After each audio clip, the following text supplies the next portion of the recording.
bienvenue à tous. Il y a une mitzvah d'allumer les bougies de Shabbat. Cette mitzvah, c'est pas une mitzvah minat Torah, c'est une mitzvah que nos sages, ils nous ont ordonnée. Il n'y a pas un pasouk dans la Torah qui ordonne ça. Les sages, ils nous ont ordonné ça pour 3 raisons. Première raison, pour le Shalom Bayit. Quelqu'un, il rentre le mari de la synagogue Shabbat soir, s'il n'y a pas de lumière, alors il risque de trébucher, il y a du linge qui traîne, il va trébucher. Et il va s'énerver, il va dire à sa femme, pourquoi tu as laissé traîner? Non c'est toi, non c'est moi. Et ça commence les disputes. Donc pour mettre la paix dans la maison à l'entrée du Shabbat, ils ont institué les nérotes de Shabbat. Deuxième raison, pour l'honneur du Shabbat. C'est quelque chose d'honorable, comme pour un tzaddik. Quand on veut honorer à la mémoire d'un tzaddik, on allume une bougie. Et à chaque fois qu'il y a un endroit qui est honorable, comme à la synagogue, on laisse toujours des bougies allumées, alors la bougie, elle est allumée. Donc pour l'honneur du Shabbat. Et troisième raison, pour le oneg Shabbat, pour le délice, le plaisir du Shabbat. C'est pas agréable, maintenant il va manger son repas de Shabbat, c'est pas agréable de manger dans le noir.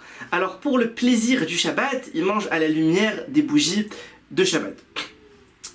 La Gemara elle ramène dans Masechet Shabbat d'Afrafé et aussi dans le Tana d'Eliyahu, les enseignements de Eliyahu Hanavi, sur le pasouk Vatiznach Mishalom Nafshi. Mon âme a été abandonnée de la paix.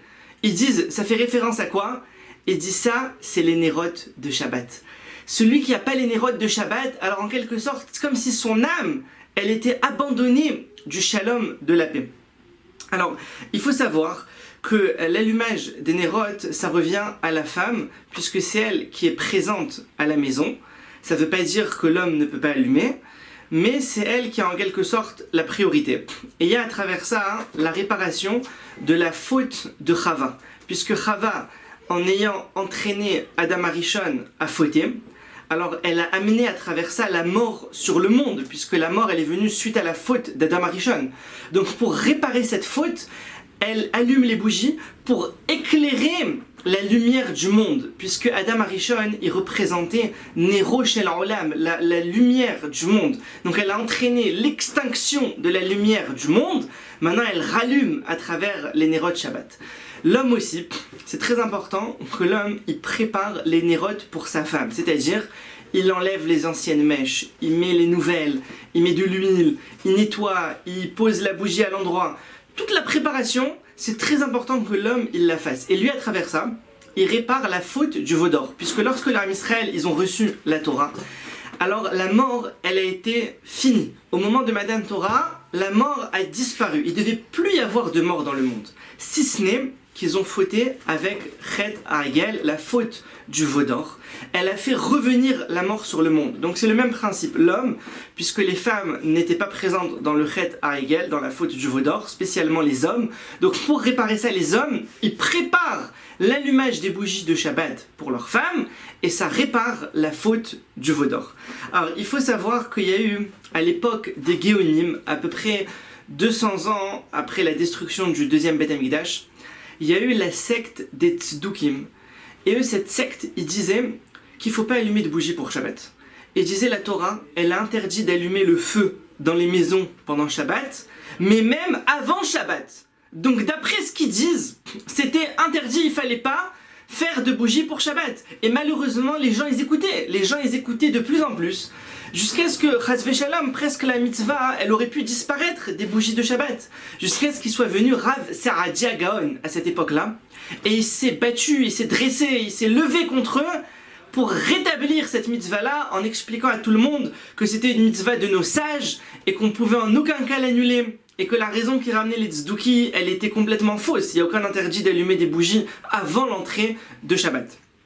Alors, la Gemara elle ramène aussi dans Masechet Shabbat d'Afrav Gimel, Rav Huna, il nous dit comme ça: Haragil Bener, celui qui a l'habitude d'allumer la bougie, alors il a Banim Talmidei Chachamim, il mérite d'avoir des enfants érudits en Torah. Alors, tout le monde s'étonne sur cet enseignement.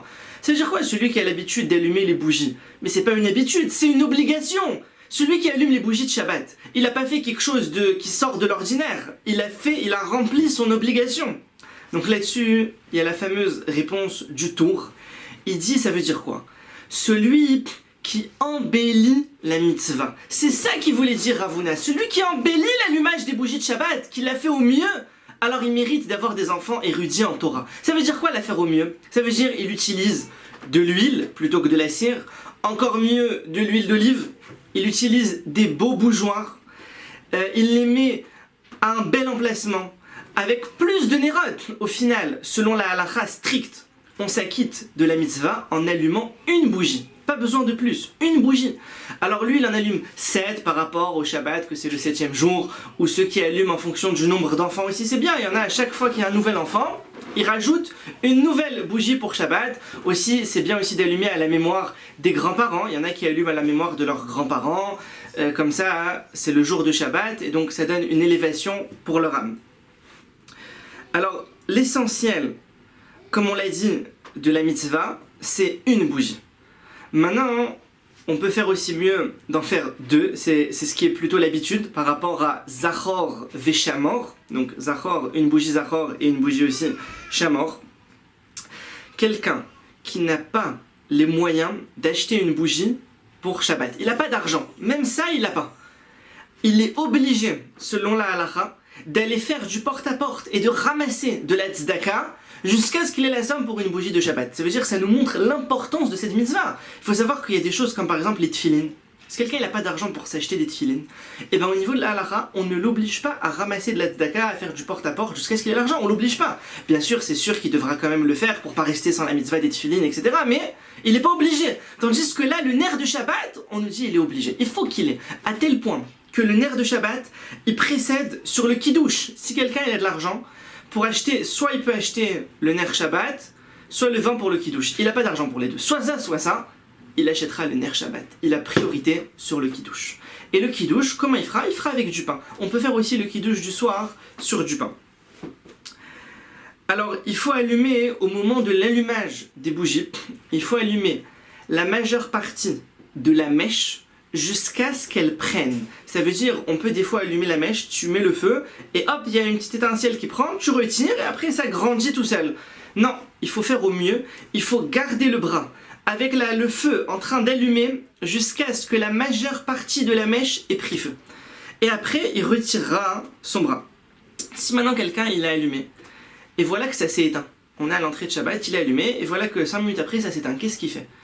Alors, il faut, si c'est avant la shkira, si on est avant la shkira, alors il rallumera.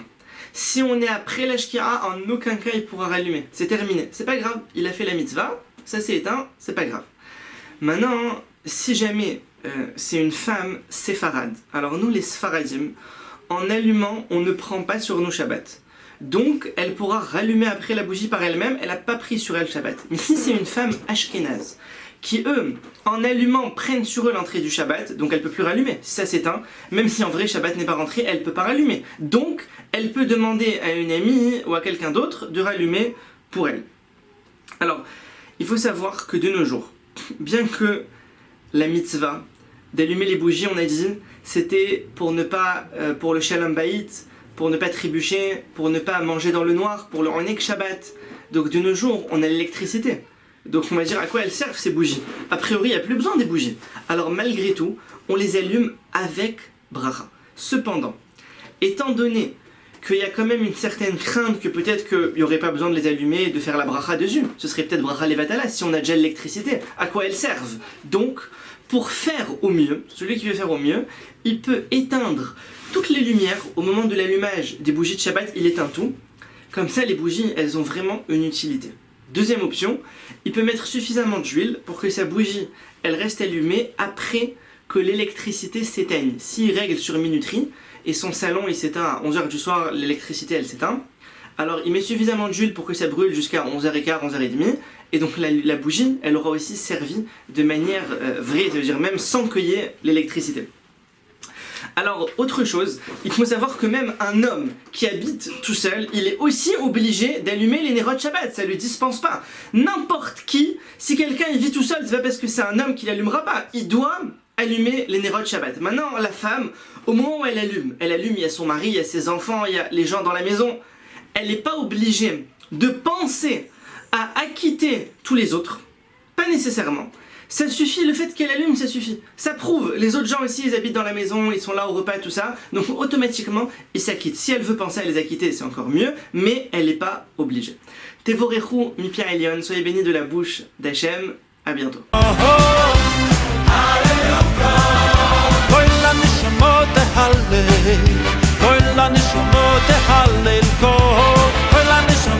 Hallel